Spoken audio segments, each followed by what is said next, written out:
It's the Solar One Sci-Fi Podcast. Hello and welcome to the latest episode of the Solar One Sci-Fi Podcast. I'm Michael Ball.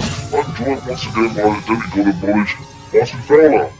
And this week we are also joined by another demigod of sci-fi knowledge from a wonderful YouTube channel called SciTrek. Stargate is his theme, and this is why he's on today. And that is Jay from SciTrek. Hello, Jay. Hello, Jay. How are you? Are you all right? Hello, Michael. I do like being a demigod, but I think I'm more. I think I can get more like God. So let's just go with. So I'm going to call you God in the future. Okay, that's fine by me. Well, it's nice to have you on. One thing we've not reviewed, we've done all the Stargate series, and Jay and I got talking recently about something, I think because you do some stuff on your channel, and we've never reviewed the original movie. And this is nearly 160 episodes, and this is the thing that started it all. So you had to come on board for this one, didn't you, really? So, I mean, it was important for that, to get your perspective as a proper Stargate fan. Well, it would have been rude not to. Yes, totally agree. Well, thank you for coming on board. So before we go into the actual topic, how are you both? What have you two been up to? Anything good? Anything you want to report to the world, or just sort of like pootling along? For me, I'm very impressed with Ahsoka. Now, I don't think Jay's seen it yet, so we won't give you too many spoilers. I haven't seen today's episode. No spoilers then. I've not seen today's episode. Right. No, I haven't seen today's. I've seen today's. I haven't today's. Okay. All right. So there is a couple of surprises today. I will say for you two though that this one was one of the weaker episodes out of the 7, I'd say, but it does have a nice. Let's just say a familiar face appears in this episode. That's all I'm going to say. Okay. Another one. Another one. I had to do so much research because of this series. I mean, every character pops up, I'm like, well, I've got to Google him now as well. And it's because I didn't watch a lot of the Rebels. Yeah. Now this is the thing. You see, I have seen them, and it is harder to actually get into it if you haven't seen the animated series. I think you can still get by without it, but you're at a disadvantage, I think. But I mean, I know that Star Wars is probably more of a Star Trek and Stargate fan than Star Wars, aren't you, Jay? I think. Yeah. So I mean, how do you feel about the series as we're nearly done with it? I think it's a lot better than Series 3 Mandalorian. I do too. I'm still not a big fan of the space whales, but apparently that's a big thing in the lore, so I'm not Purgles, I think they're called. Is it Purgles? Purgles, yep. Yeah. Apparently I'm not allowed to say that that's stupid. Didn't they have a space whale in Doctor Who in the beginning? There was an episode with... Yeah. Well, no, there was an episode where there was this whale or something in space, and it had the cities on it. It had like England on it and stuff like that. Oh, yeah. I remember, it has something similar in that, didn't it? And of course, and also that's one. Stupid. Sorry, I wanted to mention. Did you see the new Doctor Who trailer? I did. Right. It looked quite okay. What do you both think of that? I thought it was quite good. Yeah, I'm definitely on board for seeing it. Martin, what do you think of it? I thought the trailer was okay. It seemed quite action-packed. It seemed there was a lot in there, but like I said, when we see it, it could be a different story. So I'm sat on the fence. Yeah. I like that it still looks like BBC Doctor Who, and they've got all this extra, Disney money to play with. to actually give it a bit more of a kick into it. Yeah. Some of the CGI looks a bit nicer. They've got quite a big star to play the Toy Master, and things like this. So they're using the money, but it still looks like Doctor Who. I was worried it was going to look a bit like. Remember when they did that Doctor Who movie years ago with Paul McGann? Paul McGann, yeah. Yeah. Tried to make it look like a glossy movie for the American audience, and it really should. That's right. They haven't. I think they might have actually used the money quite wisely. So let's see. But it's not long to go. Not long to go. We'll certainly find out. We'll certainly be reviewing that when that comes aboard next month. November, isn't it? All right. On that note, because we're going to do a short episode this week, we're going to focus. We'll go straight into our focus of the week. So here we go. Yes. It's the Solar Sci-Fi Focus of the Week.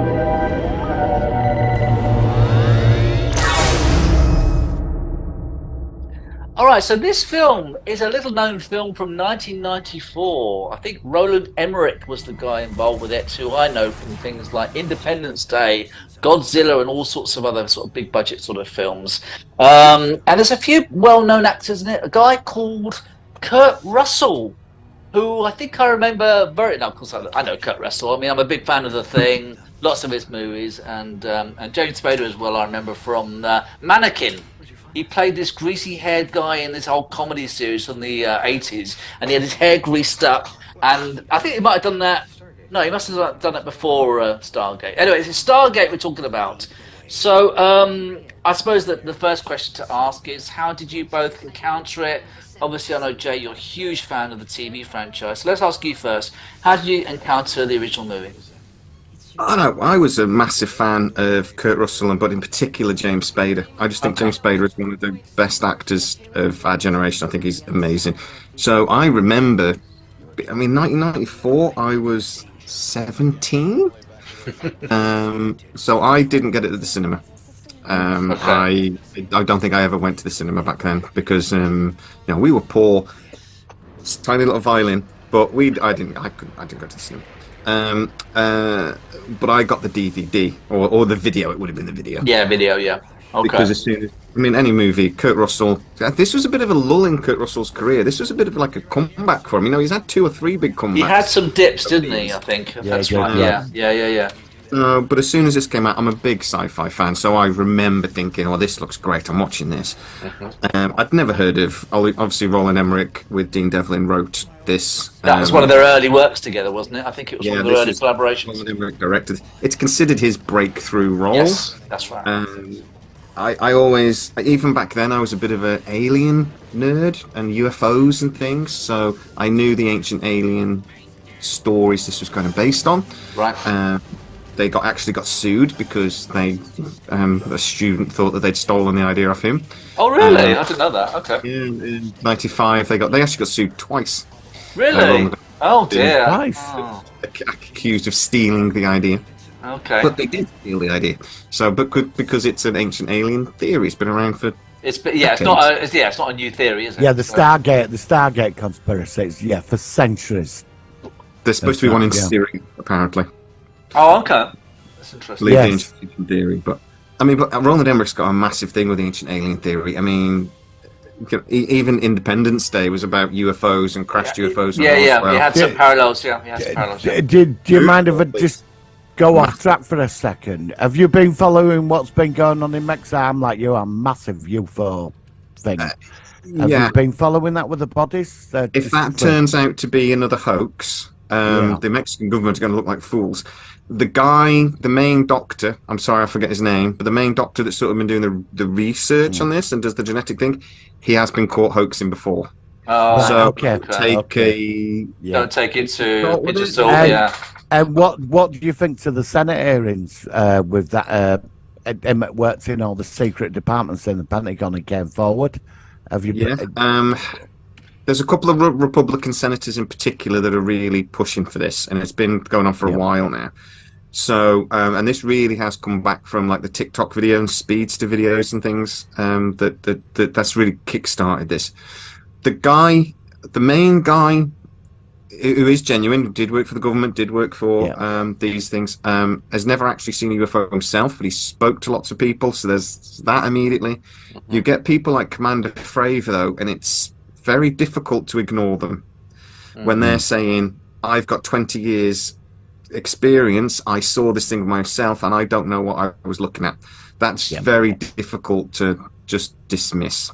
Right. It does seem to be getting serious, and that's very interesting. I hope so. I really do hope so. Because finally, I think it's time now for disclosure. But it's been in the news quite a lot recently, as you say. There's been lots of sort of meetings with all sorts of things, and announcements and declarations. So it does seem to be becoming more prominent in the news that there is more of a disclosure, perhaps, of something. So it is a very interesting times we're living in. So it's we could get some sort of big stuff coming along. Hopefully, I hope it does. I hope it happens.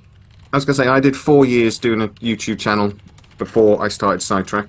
I'm called Mystery Machine, and we used to look at UFOs, mysteries, all these sorts of things. And I'll tell you what, the main reason why I stopped it is because when you look at these things with an open mind, 95% of the time, it's nonsense, or there's another explanation. Yeah, I used to be in a UFO group. It used to meet every Tuesday in a pub, and it started off being very serious at first. Then there were certain people that turned up, and it started getting a bit silly, you know. And it was such a shame because the people had just seen things, and it was that, and then we got the next level, which you were sat there thinking, "Oh, come on." You know, but just for saying things. Yeah, you look at some of the big names in the ufology, though. They've all got. Stephen Greer, yeah. You know, it's like Dr. Greer. The man's a con artist. Yeah. He's a the Disclosure Project. But in fact, did any of these UFO sort of fans ever think that the ancient pyramids were landing sites for alien spaceships? Linking it back together, you see? Yeah, all right. Yeah, sorry. I was just curious. But you do make a great point. The landing struts for the Hattacks, yeah. Yeah, the Hattacks. But what did you guys think? I mean, I loved this movie from as soon as it came out, but what was your memory of it when it came out? Let's ask Martin. Yeah, go on, Martin. Let's see. I'd seen. I think I'd seen Men in Black. Did that about come the out same before? time, aren't they? Similar time. Yeah, I'm not sure which is I first. remember the trailer for Stargate: A New World of Adventure. You know when you saw the special effects in the cinema. I was in my 20s, and I went to see it, and I went straight back in. Did you? Went straight back. You went back in? Yeah, it wow. blew me away. It was that so good? different.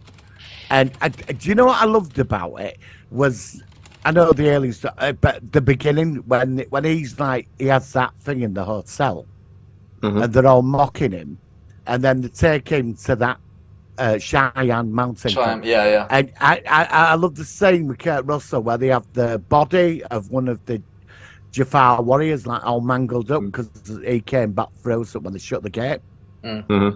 I love that, and I just found this film absolutely amazing, and I wanted to see. I remember after I'd seen it several times, I wanted a sequel. Blew me away, and then we got a TV series. But that film, it stands alone. Does that film? It is awesome. I think from my perspective, what I liked about it, first of all, it had one of the most wonderful musical scores of any movie I've ever seen. Yeah. I think the Stargate actual theme is just a wonderful piece of work.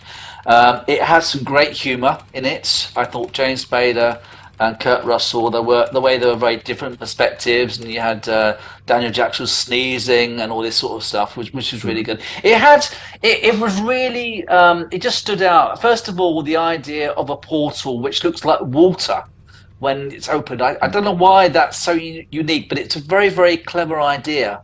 And the actual idea of a sort of secret organization or US government thing where they're actually trying to get this thing to open. And I just think that the whole, I mean, I like the recurring characters like Skara, who was one of the characters that actually came back for the TV series. I think, to be honest with you, I did like the movie a lot. Perhaps maybe not quite as much as you two did when I first watched it. But Stargate SG-1 actually makes the movie, for me, it's actually just made it even better. Because it is how it all started. So you can. I know there are some slight differences between the TV show and the movie, although it's generally O'Neill's only got one L and all this sort of stuff. But for me, this is how it all started, and yeah, I think it's a very, very special series. I thought SG-1 and I thought Brad Wright took a brilliant movie, and I loved the film and perfected it. Yeah, that's what I'm thinking. And said, right, we got to. There's certain parts of this film that don't quite make sense. The gold don't quite make sense, so we're going to clean that up and sort it out. Change that slightly, yeah. And it really, they took a nub of brilliance and just made it even better, 100%. Did you know what I found interesting, like the human element to this, when the two Air Force officers went round to O'Neill's house? Oh, to say that the son had been killed. He was going to blow his brains out. Yeah, that's right. And his wife, she'd given up because the son had accidentally shot himself with his gun. And basically, either look, we need you for this mission, but it's one way, and somebody who's prepared to, he's got nothing to live for. That's why he went there. That's why he went on the mission. And then the growth from that, because the Stargate it does something from the universe. It changes him, which I think in the series ran beautifully about a man with that much pain. Change perspective. Yeah. Absolutely. I mean, do you think that because Richard Dean Anderson did play it differently from Kurt Russell, do you think there was a discontinuity that you have to both get used to it, or do you think it flows from the fact that what you just said, Martin, was that he was a changed character by the time of SG-1 because of his experience in the movie? Is that how you both perceive it? Are you both frozen now? A second. I think it's just different. And Right, sorry, my internet connection. So I think it's just different, to be honest. There's just a different. Like I said, there was a lot more meat on the bones there. Daniel Jackson was different. Even though Michael Shanks did an impression, basically James Spader at first. At the beginning, he did. Yeah. But there was a lot more meat on those bones in the series. And I mean, Richard Dean Anderson came in very specifically saying, I want to play this a certain way. I want to play this as Richard Dean Anderson. And thank God he did. Okay. It needed a lot more to it, because his character in, Kurt Russell's version, suicidal at the start, you couldn't play it with humour, you couldn't play it any other way. So, I mean, I think it was quite flat. So that couldn't have continued into the series. There needed to be more layers to it. And I think that's why it's not only important that he did it differently, it was necessary, but it was O'Neill with 2 L's. That's right. It's always suggested. Yeah. Is the series a different universe to the movie? Yeah, I think there is. There are enough differences, but it's kind of, we just think, well, what the hell? I mean, I think personally it works very well as a TV show of an alien world of the week, with some arcs, and they go to a planet where it's connected to a black hole, or you get an episode where there's the medieval thing with panning and all these wonderful ideas. But I mean, I have to ask you two, because obviously there were plans for Emmerich to come back and make a sequel to the original movie, which, from what I understand, I know it never happened, but it would have been a very interesting concept. So how do you both feel about that, if they'd have made a direct sequel to the original movie? It's funny enough, I was thinking, I wanted to ask you this, that I read that there were 2 sequels planned, and that in the original film, it wasn't Ra, it was like a caretaker alien, and then Ra turns up in the sequel, and then the third one, is it Atlantis? Was that the plan of the original 3? It was something like that. My understanding was that the second movie was going to be about based in around the Mayan pyramids. Oh, okay. Oh, really? And a lot of their mythology. So it was going to be a very similar movie in certain ways to the original Stargate. Okay. And then the third one was apparently going to be completely different. It was going to have all sorts. The only thing I can remember off the top of my head was, apparently Roland Emmerich talked about how there was going to be the Yeti in it. There was going to be Loch Ness Monster in it. Okay, really? Okay.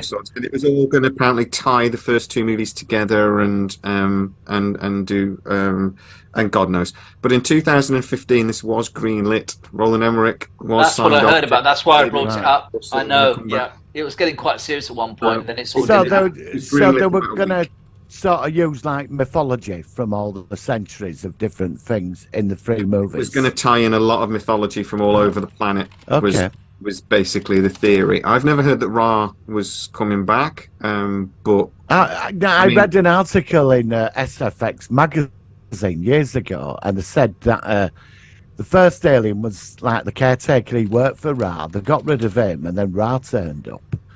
And then somehow it all goes to Earth. That's what were in the SFX magazine. So, because I thought they played them, apparently, I could be wrong, but they played the sequels out in the Stargate series in different formats. Is that right, or? Not that I've heard. No, I've not heard that either. Because, I mean, Brad Wright and Robert Cooper and that did actually try to speak to Roland Emmerich and Dean Devlin.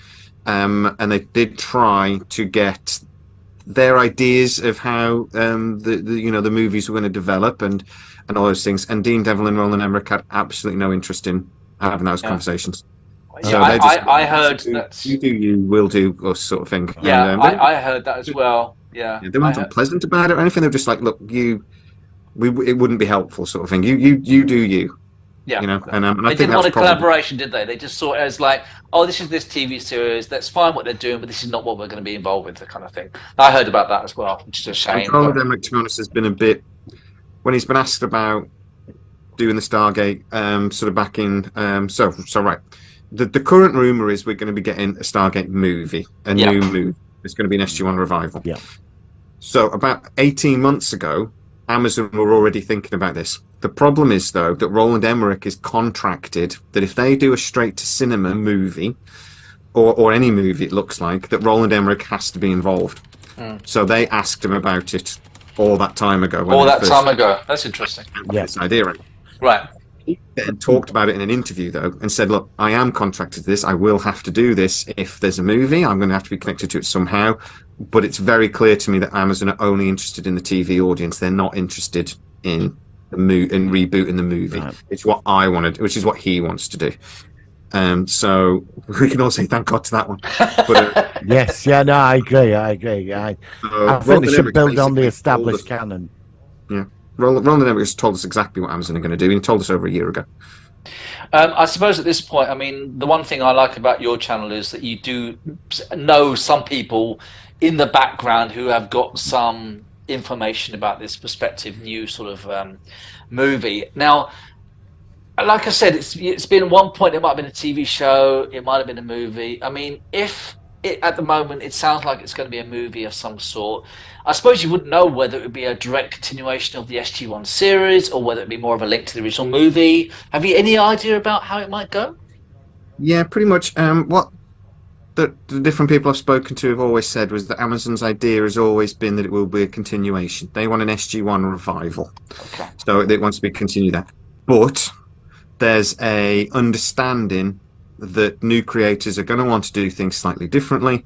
So don't expect it to be, verbatim exactly the same as it was. Certain things they will allow to change, which is why about, oh God, no, what is it now? What month is it? It would have been about a year ago now. God, this year has gone, and it is going really fast. Yeah, I agree about that. It would have been a year ago now. Mark Fergus, apparently one of the guys that developed The Expanse, was asked by Amazon to do a Bible, and that would be a do's and don'ts for whoever then does the movie of like, this is what you can mess with, and this is canon that you can't touch. Because I mean, I think that's just being practical in a way, in that time has moved on. Certain things are going to be a little different. Creators are going to have slightly different ideas, but it still has to feel like Stargate. I wish Star Trek had done that with Kurtzman. The one thing I was going to say, the way you're describing this, is it's making me fearful that this would be for Star Trek what Star Trek Discovery was for Star Trek when it came back. Well, no, because Discovery was very much a hybrid between the movies, the J.J. Abrams movies, yes, and some ideas of the series. Okay. Star Trek's got better as it's gone back towards the original. Slowly sorting itself out. Yes, yeah. Okay. Yeah. As they've got better at that. But the Discovery, particularly in the first season, was so far away from the Braga Trek. Yeah. That's why it annoyed some people. Including and they me. have ignored canon so many times. But this is what Gene Roddenberry did when the Braga Star Treks, when TNG came back. He created a Bible. It was like the first thing he did. And this is like, these are the rules that you have to stick by. That's right. And Braga apparently stuck to them religiously, even after Roddenberry's passing. Unfortunately, Kurtzman didn't. No. I'm just going to bring Stargate back. Sure. Let's follow the rules, that Amazon. But Amazon seemed to be genuinely trying to do something that us fans are going to enjoy. They seem to know that they don't want fans to go crazy over this. Good. So let's. Good. Yeah, like I said, it's just very interesting because at one point, if it was like a reboot, then which you're saying it sounds like it's not, then of course it makes me think of the original movie, whether they would have obviously tried to, like Star Trek Into Darkness was in some ways like a reboot of The Wrath of Khan, whether they might have done something in a similar premise, which I don't think a lot of people would have liked, even though, the original movie stands as it is, as a great original catalyst for the Stargate franchise. Look how far it's gone, and we don't want to see a different kind of beginning, a different Ra, a different O'Neill. We want to see, as you say, it would spoil it. Don't reboot it, and it sounds like they're not going to do that, which is the one thing I was worried about. I mean, for me, I want established. You can't mess with the established canon. We're all big fans of it, and I want to see the Stargate open to the world now. I want the whole world to know. I want to see a new political situation, because I watched Disclosure on Sunday. Where the McKinsey and all the people around. Yeah, I remember the one. Yeah. Thor turns up and he does all that with his finger, and I want to. Where is it all now? Where is Earth a power in the galaxy now? And I really want to go down that path, a new threat. That's for me. They've got 12 years. They've got to fill in. Oh, that's so interesting now. I can imagine what they could have done in 12 years. I mean, we had an idea in the episode 2010, which at that point was set about 9 years after the episode was made. And then that alternate timeline, the Stargate project, had been actually disclosed to the world. And it was like an airport, wasn't it, where there's a Stargate and you could sort of go there. So it would be interesting how, in this perspective, how it could actually follow on from how SG-1 Atlantis and Universes, it wasn't solved, would continue. I think that'd be really interesting. Brad Wright says that it has to be released to the public. It would be morally objectionable at this point for it not to be revealed to the public. Imagine all the technology. We keep giving that good of generators to people on all these different planets, and we're still burning fossil fuels on Earth. It doesn't really make sense anymore. But they did find a very clever way in Stargate. One episode, they released the technology through corporations, didn't they? The government set up that was in Stargate Atlantis, that they were feeding. Oh, that's right. I remember one. Yeah. Yes, that's the right. nanotechnology and things was being fed through the government. Which that's an ancient aliens theory as well. If you go back to Roland Emmerich and his ideas. I was going to say though, do you know how actually the original Stargate movie was received when it came out? No, no. How was it received? Badly. Really? Really? Right, so get Rotten Tomatoes. This is one more example of why you should ignore Rotten Tomatoes at all times.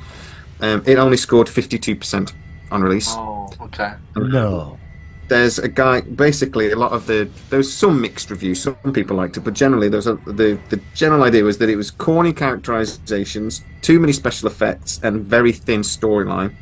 And a guy called Robert Ebert, which was quite a big movie guy in America at the time, gave it. He like Barry Norman over here? He was like the equivalent to Barry Norman. Yeah, equivalent to Barry Norman in America. He gave it 1 star and said it was one of the most hateful films he'd ever seen. What? So it's funny that I didn't know that. I think The Thing, when that came out, that also got a bad review. So it's funny how certain films. They build up a reputation after some films improve with age, some films look worse with age, and I think that from my perspective it still looks really good in. But Jay, was Stargate, was it an actual big hit then? Was it was a massive hit. Oh, it was a hit though. It was a hit. Okay. $55 million to make. MGM actually bought it, or bought the rights to it from Studio Canal for $15 million. So they actually lost a crap load of money because Studio Canal were terrified it was going to be a massissive flop. Right. So MGM went, okay, yeah, we'll have it, but we'll pay you $15 million for it. It then went on to make $200 million worldwide. Wow. Hence, that's why they made a TV series. That's why it was. Yeah, exactly. That's really. It had the highest opening October weekend ever at that point. And it held that record for 4 years until Ants came out. So had the highest opening weekend in October. I don't know if October's not a great month movie. I don't know. No idea. But it's still the 10th highest grossing movie of all time for MGM. Okay, that's really interesting. Wow. So it's done okay. All right, so I suppose at this point, because we'll be wrapping up in a minute, well, let's rate Star. I mean, this is going to be a high number. How do you rate Stargate? Because we always do this every week, out of 10. Jay, as a guest, I'd imagine it'd be a high number. What would you rate Stargate, the original movie, out of 10? It's a solid 9, to Okay. be honest, because it is one of the classic sci-fi. Then TV show stand great sci. Okay, all right. You're breaking up a bit there. Martin, are you still there? I think I might have lost you again. That's I right. was we're going back, to say, we're do you know back. what classic movie? Yeah. Actually, do you know what classic original movie the Stargate movie is based on? No. Time based- travelers where they step through that TV screen. The Seven Samurai. So Really? you know the Really? yeah, the Three Amigos, sort of that storyline. The basic storyline is there's a bad guy, there's Yeah. the local population, they're enslaved by it. Okay. A team Of course, arrives, yes. Help. Yeah. Oh. helps the people stand up and rise up against the big villain. That's basically what That's Stargate how is. it was. That's Yeah, no, you are right. Yeah, I never really So thought it's- of it in that way. You are right, yeah. Magnificent Seven, right again. That's the basic storyline, and that's Wow. what. So Okay. look, to be honest, the people that wrote the Seven Samurai really need to sue Roland Emmerich. Don't tell them about that. All right, Martin, what would you rate it out of 10? I'm going to give it a 9 as well, because I agree. Everything what Jay's just said, I totally agree with. It stands out, even with this film, stands out, and it's in my top 10 movies of all time. So, All right, I'll be the same. I'm going to give it a 9. I was going to sort of like pretend to be give it like a 2 or something, but I can't. I love it. It's a great movie. It really instigated a lot of. Well, it's obviously a huge franchise, and it's one of those sort of films where it creates something which has really been meaningful. I know it has been for you, Jay. It has been for me as well. I mean, I got into it quite late. I'll very quick say before we run out of Zoom time that I really got into Stargate with the movie after SG1. It was on like Sky TV, and I watched the first couple of seasons of that. And I really suddenly clicked with Stargate with the TV show, which made me love the movie, like I've already said, much more when I went back to it after seeing all the new content from the TV series. So it's one of my highest rated series I've ever watched, and hopefully. Well, do you want to know a fun Stargate fact to end on? Go on. That I've always loved this fact. So when they were making the original movie, they had to make the whoosh, yeah, Whoosh, when the yes. Stargate opens. yeah. And they did that with water. Basically, they got an air gun and they put into the water, so they got the whoosh. Okay. Right? 5 pounds could weigh too much. We'll try it with 100 pounds of force. After they did it, everyone was very wet because it just exploded. In the end, they did it with 1 pound of force to get the whoosh. Just the right thing. And I've just always loved. And I will Yeah. say, the sound of death gliders you see in the movie at some shots when they go flying is the sound of the Stargate closing in the SG1 TV series. When it's all like that. Yeah, because I'm a real sound geek, and it is the same sound. When it flies out, that is the same sound when it actually closes on the soldering. Jay, we're going to sign off because And Zoom's when playing up. SG1 came out, Go on. oh, okay, I'm off. Yeah, I think so. No, go on. We've got 1 minute. Go on. Give us a quick fact. Go on. SG1, because it had no money, Yeah. used all of the special effects from the movie. So every time we see a death glider in this first and second season of Stargate SG1, it's taken directly from the Oh, film. I never noticed that. Oh. No money for special effects. But they got rid of the wires, though, because you can see the wires in the death gliders in the original movie. Yeah. And they changed the opening sequence in the third season because somebody pointed out that the death mask was cross-eyed. Really? That's There why we they changed the go. opening sequence. Brad Wright just got sick of it. Because somebody pointed out to him, that's all he could see. And So now I've never noticed that, and now I'm going to see that now forever. Thank you, Jay. Thank you, Martin. We're going to sign Yes. off. We'll be back next week. Jay, come back soon. We love having you on board, and we'll catch you next time on the Solar One Sci-Fi Podcast. Thank you, guys. Live long and prosper. Cheers.